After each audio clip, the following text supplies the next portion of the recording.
technology, especially with recording, just makes me want to fling myself like off a balcony. Right. Well, it's a good place to start then for the interview, because one thing that you did last year was take 6 months off from a technology that has become quite prominent in everybody's lives, which is the mobile phone. So what was that like for you? That was so good for me. Like, I wish I could do it now, but the album's been like months, so I cannot do that. And there's a tour to promote, a lot of other stuff going on. But I know last year, like, all our tours for the year got canceled. Like, couldn't really do anything. We didn't really have like budget for videos. Also, we all live in different states, so it's not like we could just, easily make one together. So I was like, you know what? If I ever was to get to have a break from this shit, like, that's right now. Were you needing one? Yeah. Oh yeah. I truthfully, like, I don't like going on Twitter. Everything's very cynical. And I don't really like going on Instagram because it's a bummer, yeah, but at the same time, like just it being run by lizard people and seeing fucking from Facebook at the bottom, like, infuriates me. And then, like, I don't know, I feel like it's just getting worse and worse for creators on there. And like, it's so easy for that to like come back on your self-esteem that I'm just like, you know what? I don't even really like posting. I like TikTok though. I fucking love it. I love TikTok. It shows me like animals and swords and ghosts and like recording things and people singing and like sometimes like a cute girl and I'm like, nice. Or like, they're like, what's a nice celebrity encounter you've had? And I'm like, this is so good. I know it's bad for me still because it's like quick stimulation, but I still love it. I mean, yeah, everybody has their vices, right? There's only so much control you have over your own mind, I suppose. Right. What I find interesting then, because I imagine stopping this technology for that amount of time, did that bring you back to kind of the time before the band blew up and you had this kind of very open creative space? In some ways, yeah. Like, it's really important when you're creating stuff to not have like input. And even if like that's like, because I mean that goes from like obvious input, like people being like, what if, and you're like, you don't know what you're doing, you don't know the project, you don't know what's happening, stop. But it also comes from just like I don't want to say it, like just the rest of the world, like wherever like the fucking zeitgeist is at. And it's so easy to get caught up in like what's happening right now, because the last thing in the entire world I would ever want to do when finally accessing that pure like inner child zone here would be like having thoughts leak in of like, oh, but would that work on TikTok? Like, that would break my heart.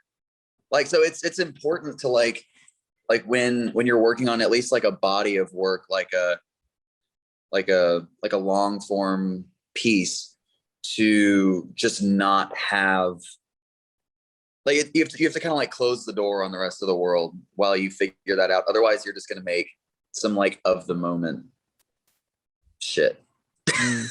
Well, maybe this is a weird segue, but you did write a book, and that is a different approach to creativity. And you mentioned the word long form, so that's a whole new way of accessing that creativity. So that helped in a sense. Yeah, honestly, writing the book was like kind of a necessity for me, because at that time I was just like, I was dealing with some stuff, like some personal stuff, and I was just like, and we had a month off, or a little over a month off from like between tours, and I was just like, well, I'm home in Houston, like at my parents' house. I hadn't moved out here yet. I moved out later that year to California, but I would just wake up every morning, and I knew if I didn't fill that time and like keep my brain busy with a project, like it would just eat itself. So I would honestly just go, I was the fucking cliche dude. I would show up, get coffee, and just sit there with my laptop, just fucking. And then I'd go from like 7 a.m. to like, I don't know, noon or 1 every day. And I would just keep doing that. And like, you know, I would like put it all in like a word counter at the end and be like, oh, cool. I just did another like, you know, whatever, 2,000 words. Amazing. And it was just like, it was something that I needed for like to kind of keep me I feel like if I let my brain just be still, that's something to work on, but if I just like be still, that's when like it starts to kind of like, it has too much free time, Right. you know, which isn't good. Well, then obviously you're not mentally in the same place as you were when you wrote that. So if you look back at what you wrote, what are your thoughts on what you wrote now, kind of having gone through that whole process and maybe coming out at the other end? I don't know if that's the case, but I mean, I've definitely grown since like early 2018. Yeah, that'd be a wild thing if you hadn't, but sure. But honestly, like I don't really look back at it. Okay. Which I kind of a cop-out answer, but like even honestly, like even when the book was finally coming out, I was sort of like I didn't remember everything that I wrote because I was just kind of like in a haze, and I was just like, you know what I mean? And Sure. like a year later or whatever, actually no, more than a year later, I was like, I don't remember everything. I remember some of it, but you know, people like post a picture of like a page, you know what I mean? Like a thing. And I'm like, oh yeah, I did say that. Interesting. You know what I mean? It's kind of like I made an album and just didn't listen back to it at all and just put it out. And so when people are like, hey, it'd be like if someone was like, hey, that lyric, I'm like, oh yeah, I did say that, huh? But it almost Like sounds like a purge in a way, and then that you had to get it out and then just leave it for what it was. Yeah. Is it then a similar thought than when you started this new album, The Greatest Hits? Was that a similar thing in a world going crazy, trying to keep your mind busy and focused? Yeah.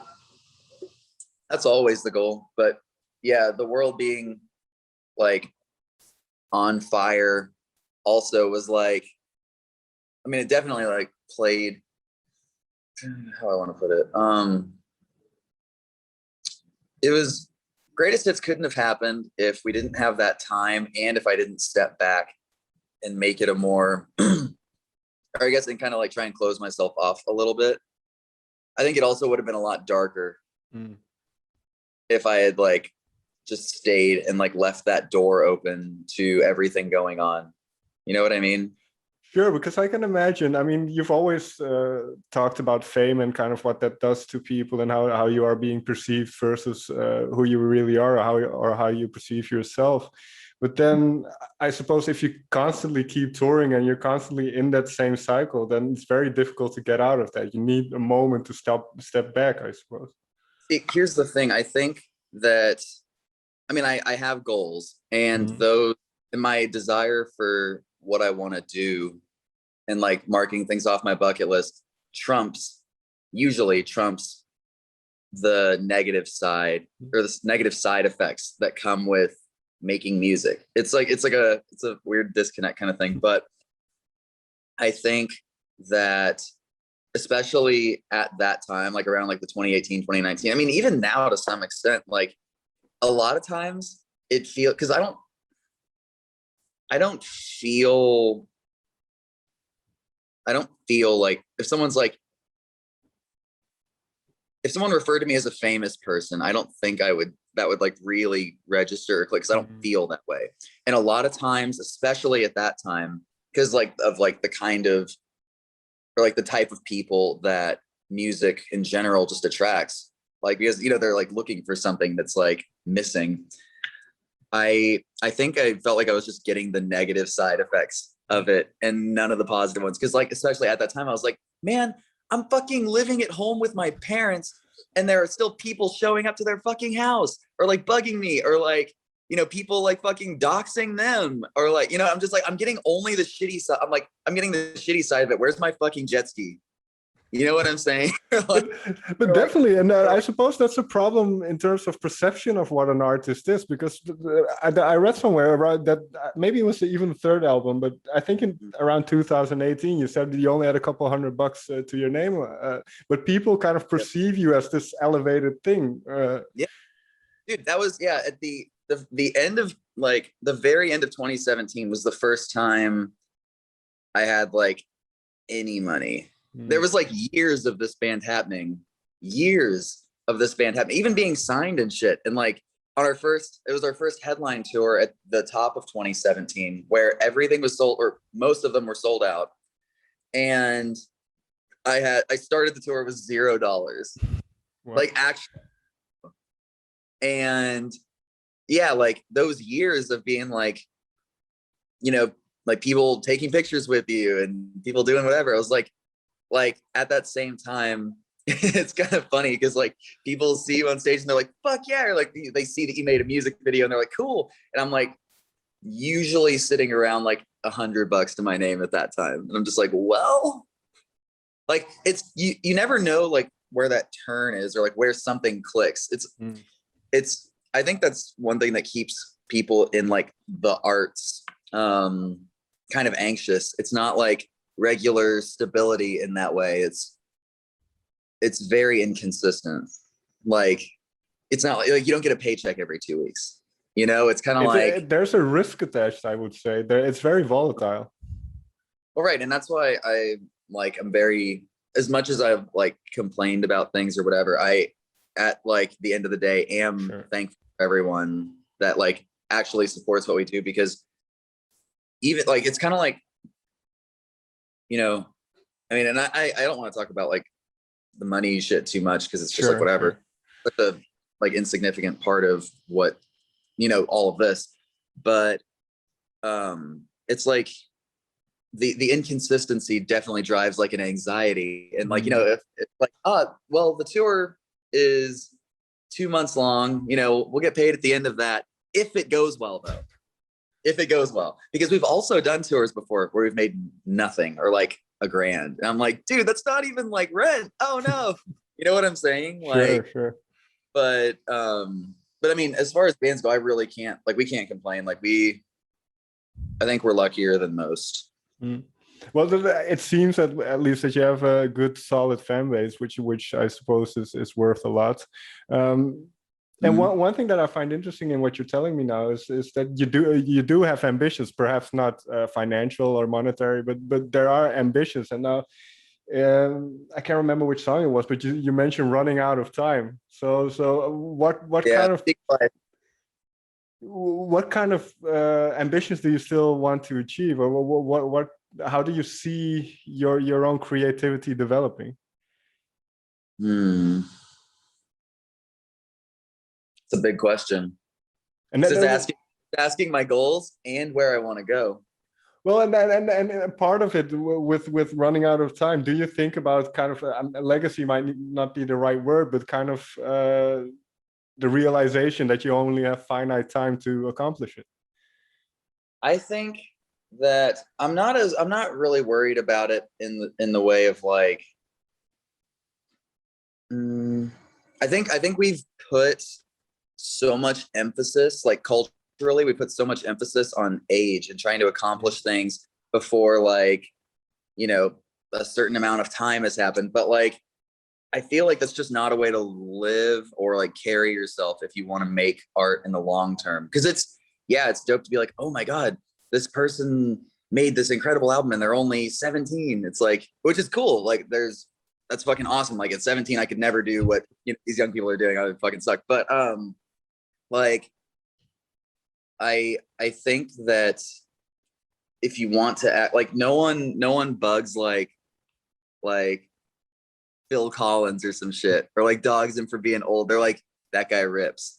And that's kind of where I want to be at. I don't want to be like, I mean, granted, I guess I'm lucky. I look young, and shout out water and and genetics. But you've also taken care of yourself, right?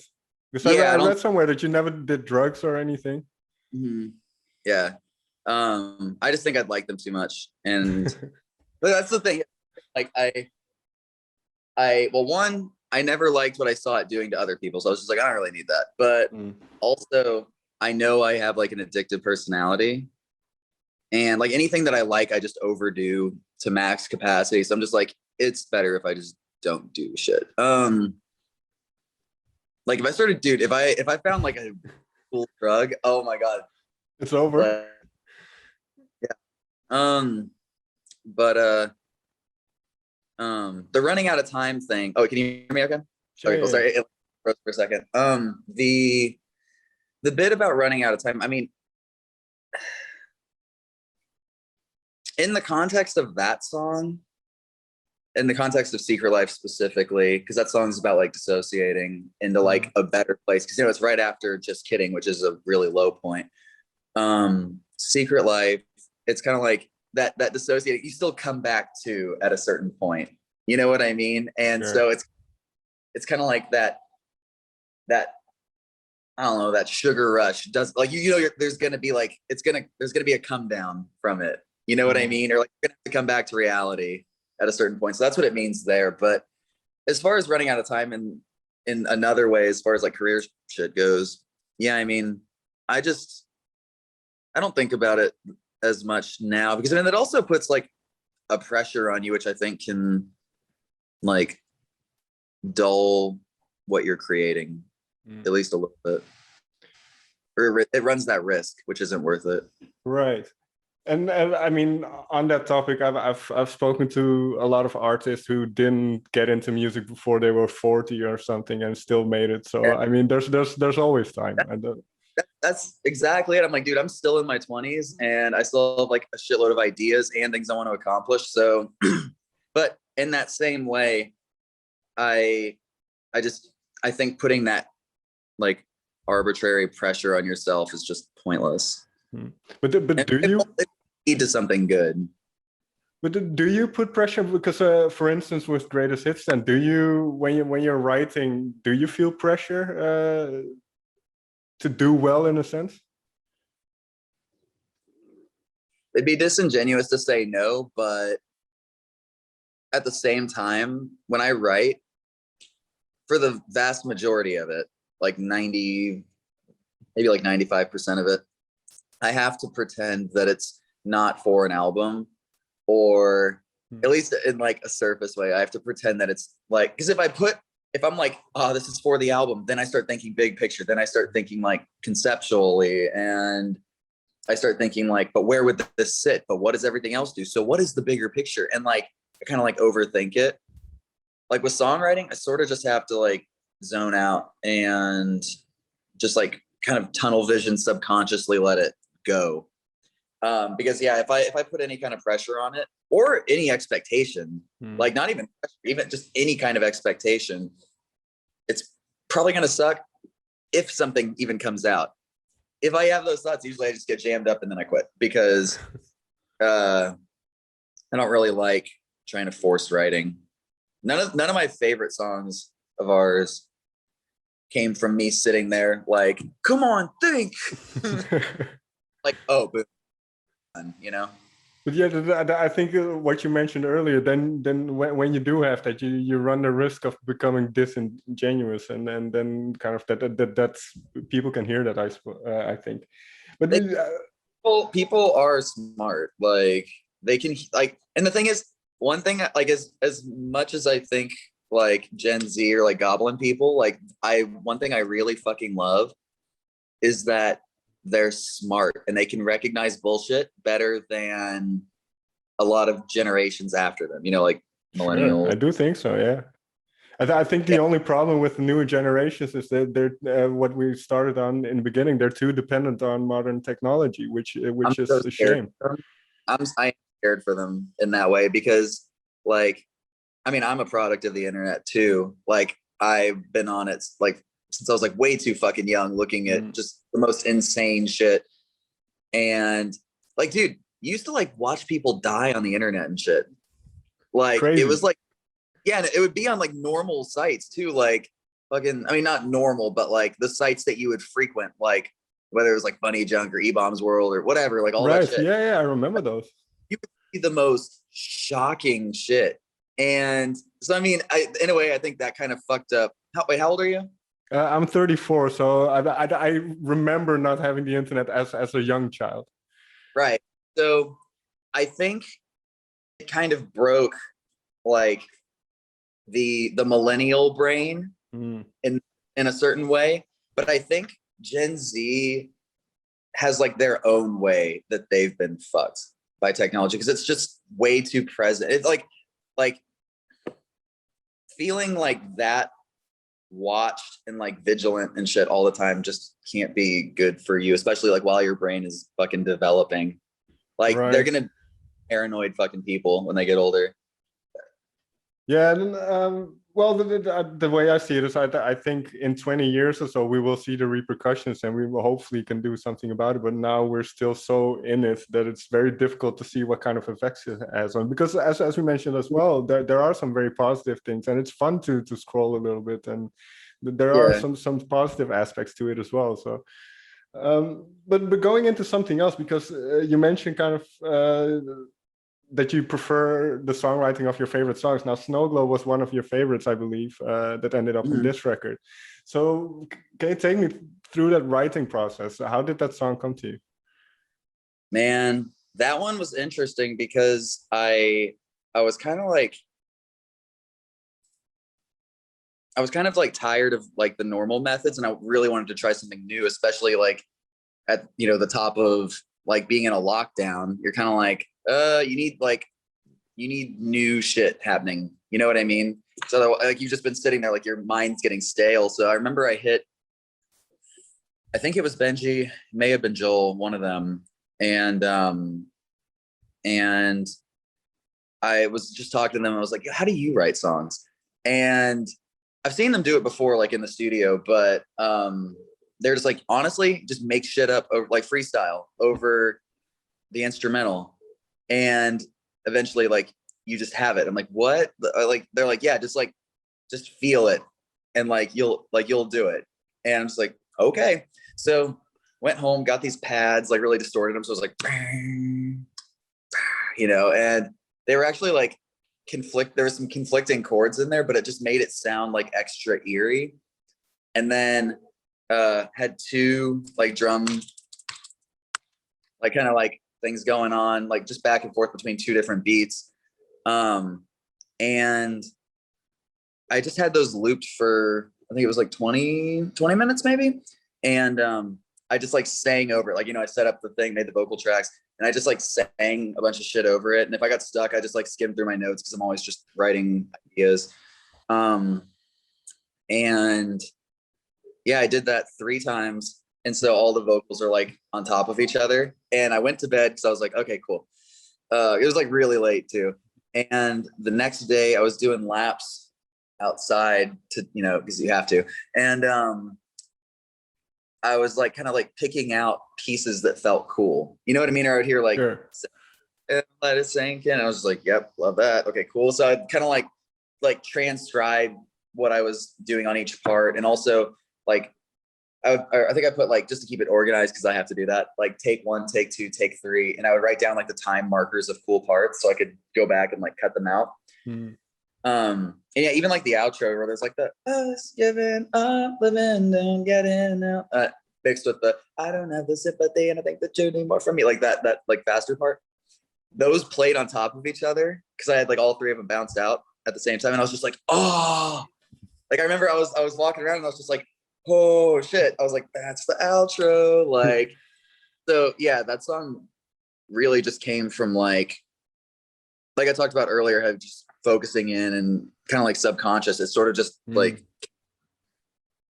There's one line in there that I found very fascinating. The soundtrack for Giving Up. What would be the first song on your, or the opening song on your soundtrack for Giving Up?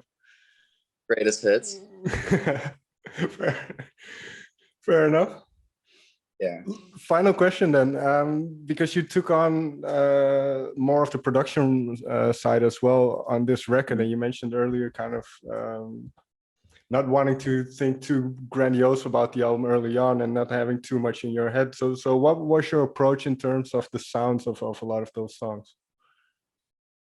I mean, the truth is I did want it to be massive and grand and all that shit. Like, I really did. It's just, I can't take it all on at the same time. Like, everything that's fucking awesome is built in pieces. You know what I mean? And so I think I would just try and make the coolest biggest, most expensive sounding thing, or like hope it gets there. And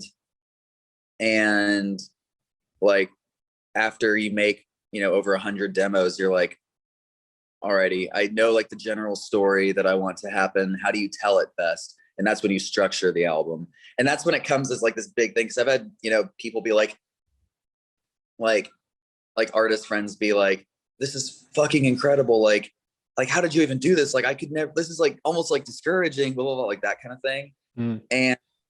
But they're just seeing like the final complete big ass mural. They're not seeing it for like the little pieces of each section. And that's how you like make anything that's fucking cool. It's like one piece at a time.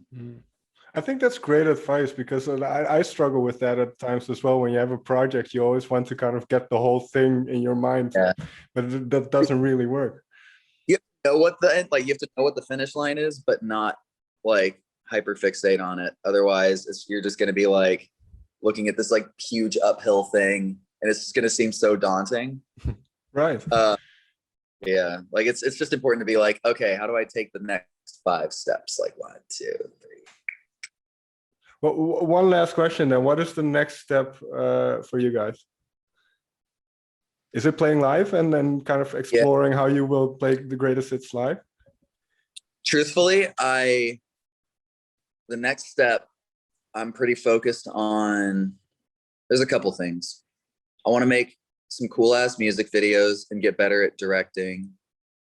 And I want to sell out this fucking tour in the fall. I'm so stoked because we haven't like even like announced support yet, or like anybody else, and it's already selling better than like any tour we've ever done, like in America.